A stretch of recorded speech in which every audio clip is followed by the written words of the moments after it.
Olá pessoal, nós tínhamos comentado no vídeo anterior sobre o filme do Nick Pope. Eu assisti o filme e vamos falar sobre ele. Não tem muitas novidades, não mais do que aquilo que nós já sabemos, que já foi falado anos atrás, sobre essa abertura que vem acontecendo de forma gradual. Mas no filme ele faz alguns alertas interessantes que nós precisamos, que abre discussão sobre o assunto de como se comportariam as religiões, a nossa educação, as mudanças que aconteceriam nos sistemas sociais, econômicos e políticos no nosso planeta. Daqui a pouco nós vamos conversar sobre isso, sobre esse livro que eu encontrei dele, um livro antigo de 1996, onde ele já comenta sobre isso, logo depois que ele saiu do Ministério da Defesa da Inglaterra. Até já!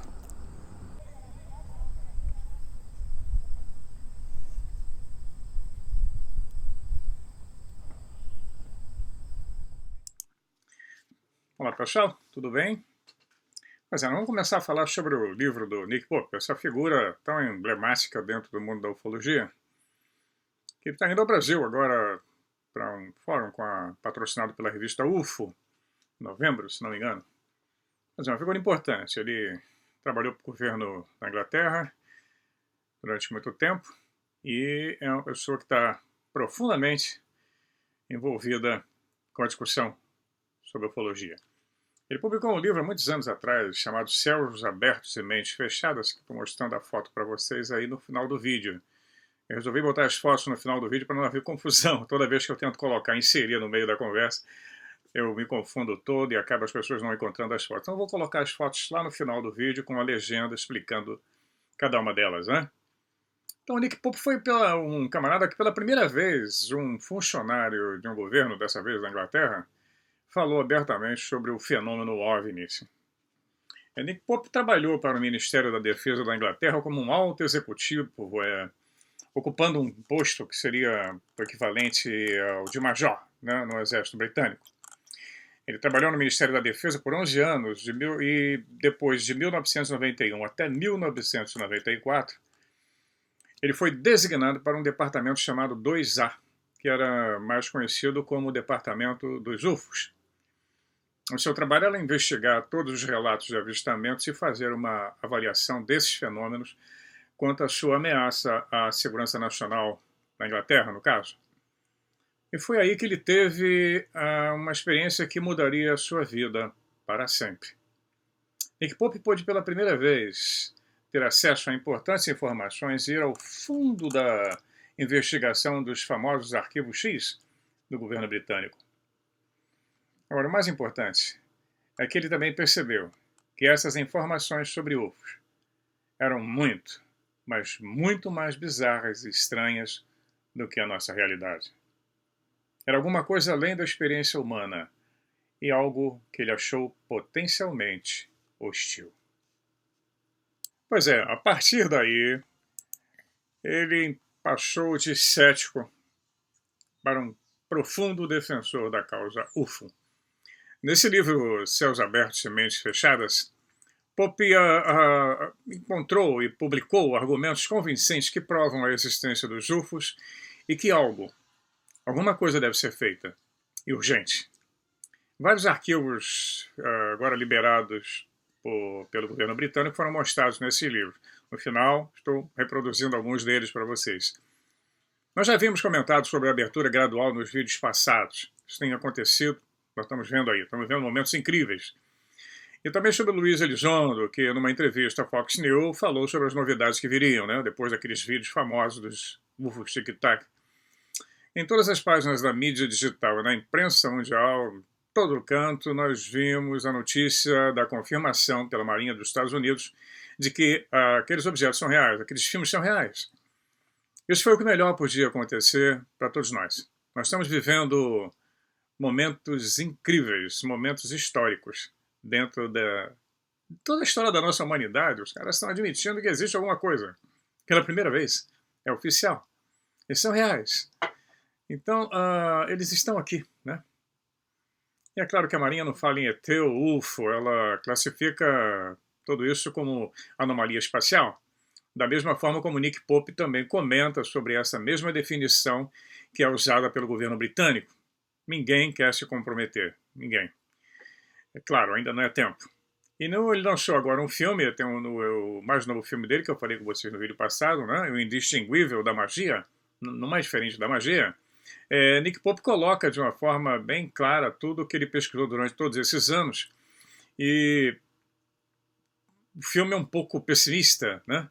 Ele coloca o fenômeno UFO, ou seja lá o que for esse fenômeno, como eles não fazem questão de admitir ainda, é complicado e potencialmente perigoso. Nós vamos ver agora, vamos conversar sobre isso.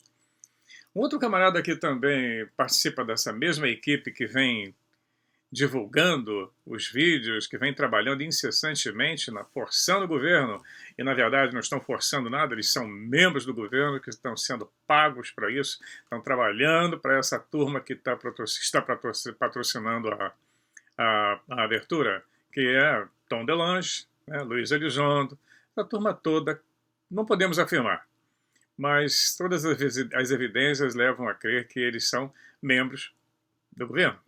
São agentes trabalhando para a divulgação. O Tom DeLonge é um roqueiro americano, famoso, compositor, ele é escritor, produtor de gravações, ator e ufólogo. Ele nasceu em 75, tem 43 anos de idade, nasceu nos Estados Unidos. Ele também está envolvido, né, como nós comentamos, com a liberação dos vídeos que a Marinha chancelou agora, né, como reais. Ele fez tudo isso em parceria com o Luiz Elizondo. Ele tem prometido novidades, ele está prometendo uma espécie de bomba para as próximas semanas. Quem quiser acompanhar isso é só entrar no Twitter dele. Lá ele fala claramente sobre isso. Todos esses personagens, todos eles, né, como nós comentamos, estão, de certa forma, autorizados e cumprem alguma agenda para a liberação dessas informações a conta-gotas. É uma preparação que está sendo feita e nós temos comentado em todos os vídeos anteriores sobre isso. Vários ufólogos já estão comentando sobre isso também. Deu notícia. Nós estamos vivendo momentos maravilhosos. A abertura vai ser feita. Não tem como. É um paradoxo, como nós comentamos no final do outro vídeo. Mas vai ser feita. Mas o único motivo, quer dizer, um acontecimento que poderia invalidar ou interromper esse processo de abertura é um golpe, é um ataque de falsa bandeira, é uma troca. Até agora estão promovendo o impeachment do Trump aqui nos Estados Unidos. Então pode acontecer isso. E aí tudo volta lá para trás, porque o Estado profundo, o Deep State, o governo oculto, pode jogar areia nesse processo todo. Há um racha. É importante observar que todas essas notícias de liberação de UFOs, etc., são acontecidas nos Estados Unidos. Nenhum outro país está falando sobre isso. Esses assuntos foram vinculados na imprensa do mundo inteiro, mas nem a Rússia não deu um pio, como se diz no Brasil. Ninguém deu um pio. Nem a China. Ninguém fala sobre o assunto. Todo mundo está quieto, esperando para ver qual é a próxima jogada desse xadrez. Então, nós não temos certeza de nada. Vamos ficar aguardando. Está bem emocionante. Eu acho que está muito bom. Vamos ver qual é a próxima jogada. Porque é complicado. Um presidente, por exemplo, dos Estados Unidos, que é a nação que está à frente de toda essa jogada, ele tem uma responsabilidade muito grande. Se as coisas escorrerem mal, a reputação dele vai estar arruinada, né? Completamente arruinada. Mesmo assim, ninguém consegue administrar o governo dos Estados Unidos sem um pouco de égua. Todo mundo tem isso. Ele sabe que o nome dele vai ser associado a um momento-chave da história, como de outros grandes presidentes, como George Washington, Lincoln, Roosevelt, né? Todos eles associados a uma história da nação americana e do mundo. Ele sabe que vai ter que ajudar essa transição para que o mundo possa lidar com essa nova realidade. É fantástica essa transição, muito trabalhosa. Algumas informações com certeza terão que continuar retidas ou classificadas por motivo de segurança. Essa turma, os estrangeiros, né? Os outros, eles são reais. E a maior conspiração de todos os tempos foi o encobrimento dessa verdade. É terrível. Nós estamos sendo enganados há séculos. Pelas igrejas, pelas religiões e agora pelos políticos. Nick Pope, que dirigiu o programa OVNI no Ministério da Defesa da Inglaterra, do Reino Unido, ele então revela como o mundo mudará e mudará para sempre no dia em que isso tudo acontecer. Ele diz: nós estamos aqui diante da tão esperada notícia, e o fato é que depois que nós agora superarmos o obstáculo básico, que era entender que os OVNIs são reais e que eles estão aqui e há bastante tempo, naturalmente nós vamos querer as respostas para uma infinitude de perguntas. Quem são? De onde vêm? O que é que eles querem? Qual a sua agenda? E quem atravessou em espaços infinitos ou dimensões ou viajou no tempo a fim de interagir com a gente? Ninguém faria isso sem uma agenda. São muitas as perguntas sem respostas. É uma equação com muitas variáveis. Há quanto tempo esses outros estão aqui? Será que eles estão interagindo com outros grupos? Estão se relacionando conosco? Alienígenas mentem? O que é que eles pensam de nós? Vieram para a guerra ou para a paz? Pois é. Nós temos aí, são centenas e centenas e centenas de perguntas, milhares. Por que essa turma nunca fez uma aparição pública numa grande nave-mãe? Parada aí na Baía de Guanabara ou aqui no Lago Ontário? Por que ele nunca parou sobre as cidades ou o gramado da Casa Branca? Eles poderiam ter se apresentado para um grupo civil, para uma MUFON, um grupo de ufólogos do Brasil, para uma outra entidade, mas eles nunca o fizeram. São sempre furtivos, se escondem. São alienígenas. Então vamos ver que uma análise cuidadosa da vasta literatura que nós temos, livros, artigos, filmes, tudo, sempre nós levamos em conta a percepção humana. Nós chegamos à conclusão que a verdade é muito mais complicada do que os céticos e que a maioria dos ufólogos pensam. Não existe nada de concreto. E a verdade é muito mais complicada. Nada ainda para provar, né? Como eles agem, como eles pensam, como eles vivem, se vivem como nós, e nem se entre eles agem da mesma forma, nem qual a sua moral.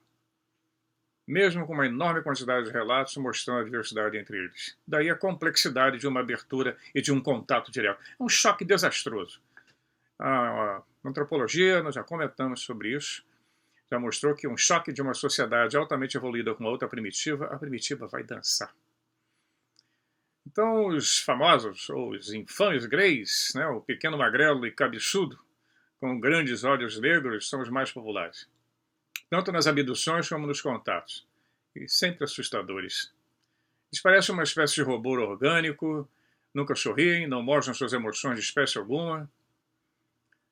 São seres interdimensionais, ultra, extra, intra, não sabemos. Nas teorias que nós temos hoje sobre os multiversos, são incontáveis, né? Sobre as dimensões paralelas, as branas, nós estamos aí várias e várias teorias, algumas matematicamente possíveis, mostrando que pode acontecer, que isso pode existir sim. Dentro dessa toda essa discussão ufológica, nós já falamos uma vez sobre o cientista francês e americano, que tem dupla nacionalidade, Jacques Vallée, que trabalhou na NASA na confecção do primeiro mapa do planeta Marte. Foi funcionário oficial da NASA. Vallée virou ufólogo muitos anos depois, continuou ufólogo. Ele serviu, inclusive, de inspiração para o personagem do Dr. Lacombe no filme dos Contatos Imediatos do Terceiro Grau. Ele, depois de ter publicado vários livros e pesquisado bastante, fazendo, inclusive, viagens ao Brasil, né, ele escreve mais um livro, que é o Passaporte para a Amazônia, onde ele mostra que os fenômenos UFOs são estreitamente ligados à literatura folclórica e mitológica. Isso há muitos séculos. Ali percebeu que a consciência humana fazia contato com outros tipos de consciência descritas como demônios, anjos, aliens, arcontes. Esses pequenos seres, ou o povo pequeno, né, como sempre chamavam, né, os duendezinhos, eles tinham vários nomes. No folclore escandinavo, eles eram conhecidos como Trolls, no México, Ikaus, na Malásia, Bunyan, nas Ilhas Britânicas seriam os Elfos, Leprechauns, que nas lendas irlandesas abduziam crianças, os duendes, as fadas, povo pequeno. Entre os escoceses eram os Sleag Met, ou povo bom. Entre os franceses, os Fians, ou povo pequeno. E, finalmente, entre os cristãos, anjos e demônios.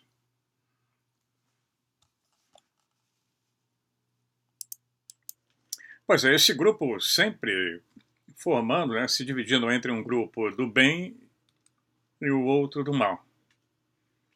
Alguns desses elementais estiveram sempre nas histórias de várias nações do mundo, por milênios.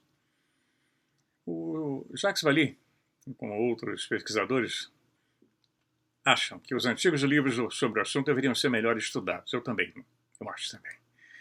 Os livros sobre fadas, duendes, elfos, antigos, os antigos livros de 300, 200, que mais antigo, quanto mais antigo, melhor.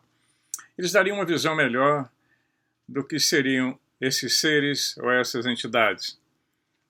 Daria também uma visão quanto aos métodos e à organização desses estranhos visitantes, que são o mesmo comportamento, nós vamos perceber, se for comparar, muito parecido com o comportamento dos supostos pilotos ou tripulantes dos UFOs. Surpresos, né? Mas é muito parecido. Impressionante quando se faz uma analogia. Vamos continuar. Existem casas brilhantes que voam com luzes estranhas, criaturas que podem paralisar pessoas, transportá-las através das paredes, dos muros, transportá-las pelo tempo. Os encontros são sempre nas regiões desertas, à noite, sempre furtivos. Embora muitos ufólogos tenham estudado o assunto e acreditem que os UFOs sejam objetos reais e físicos, eu não penso que sejam extraterrestres no sentido exato da palavra. Para mim, eles representam um desafio da nossa própria concepção da realidade. É algo muito mais fascinante, muito mais exótico. Na grande maioria dos ufólogos acham que é inquestionável que os UFOs são naves extraterrestres. Porém, o fenômeno pode estar representado por algo muito mais interessante e desconhecido que o nosso universo 3D. Jacques Vallée, Nick Pope, entre outros, se colocam entre aqueles ufólogos que acreditam que os UFOs, sim, são reais. São objetos físicos, como astronaves dos filmes de ficção, como a Star Trek. Mas, como um paradoxo, elas também funcionam como algo que se encaixaria em uma outra dimensão, ou em outras dimensões, em outra realidade. E seriam ambas as coisas, tudo ao mesmo tempo. Objetos materiais com corpo, massa, inércia, volume e ao mesmo tempo voláteis, se dissolvem, se desintegram, como se fosse uma janela para uma outra realidade. E com isso nós temos um objeto muito além do que uma simples nave interestelar. É muito mais complexo. Os UFOs eles não viajam só pelo ar.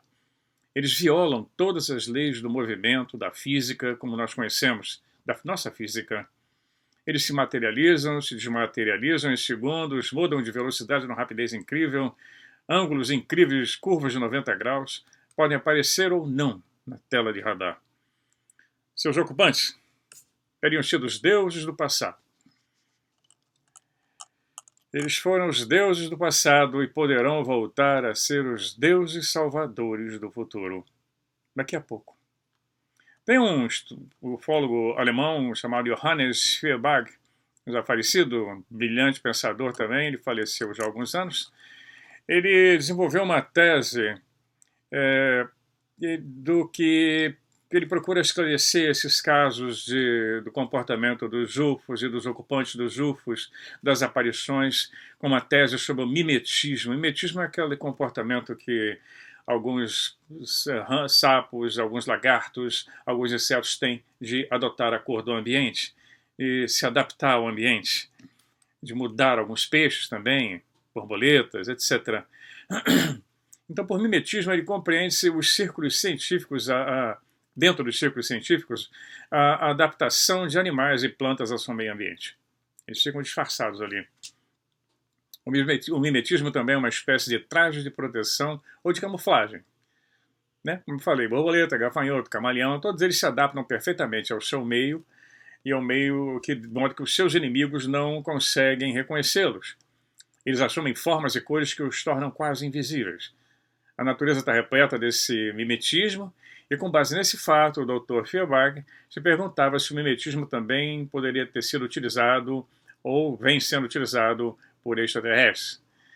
Ele continua na explicação dele, vista um traje, ele dá um nome alemão que não tem tradução, mas é como se fosse um traje cibernético, no mundo dos bits e dos bytes, um traje criado por um programador. Adote a forma que lhe agradar ou a que você acha que agradaria aos habitantes de um determinado mundo. Fada, elfo, deus, diabo, passageiro de nave espacial, homenzinho cinza, tanto faz. É livre o curso da sua fantasia.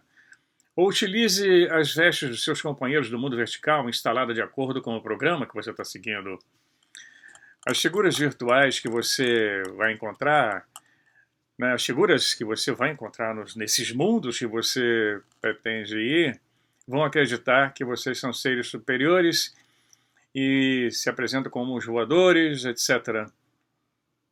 Pois é no livro do Jacques Vallée, o Macone, ele dá um exemplo sobre isso. Essa capacidade camaleônica, né, como o camaleão, que é o mais conhecido, que utiliza o processo de mimetismo. Mas isso não é problema para você. Você, com um toque no menu inserido, ao alcance da sua mão, você se torna um aeronauta de Magônia. Você aparece alguns séculos mais tarde. Os séculos para você estão fora do conjunto do sistema, não significam nada. Tempo não é nada. Você descobre que a inteligência forasteira são imaginadas com homenzinhos verdes que passam sibilando pelos ares em naves interestelares e que roubam bebês de mulheres grávidas. Sem problema. Você tecla uma sequência do seu menu e você vira na hora um ovinauta ou um ET daquele tipo que é imaginado. E por que você faz isso? Talvez seja apenas um jogo para você, talvez seja um teste. Talvez seja um experimento, talvez seja um programa superior no qual você e seus colegas estão trabalhando. Talvez sirva para levantar os conteúdos de consciência formados em mundos virtuais, desenvolvê-los, incitá-los a superar fases de regressão e de inércia para alcançar fases de evolução superior. Seria o nosso caso, uma Matrix. Naturalmente, você sabe que não é um Deus. Erros passam ali despercebidos. Você precisa enganar os conteúdos de consciência, nós, que se desenvolveram ali naquele meio ambiente artificial do seu computador. Eles não podem ficar sabendo da verdade. Não importa qual essa possa ser, ainda não é tempo. Tudo precisa do seu tempo. Você simula algo para esses seres, você age como um ator, você lhes narra contos de fadas, de preferência exatamente aquilo que eles querem ouvir, aquilo que você gostaria, aquilo que eles gostariam que você fosse, um elfo, uma fada, e que de fato você veio de uma agônia, que você rouba embriões, sempre em conformidade com o que querem, e você no final simplesmente some de novo, some com as peças da evidência. Nunca ninguém consegue evidência desses seres. As aparições de OVNIs, as aparições marianas, as aparições de pé grandes, de astronaves que se dissolvem, de naves espaciais que caem, de cadáveres extraterrestres, de fetos semiterrestres, de híbridos, tudo é tão real e real quanto a nossa realidade global. Os outros procedem com muita habilidade nessa matéria e até mesmo com um certo senso de humor.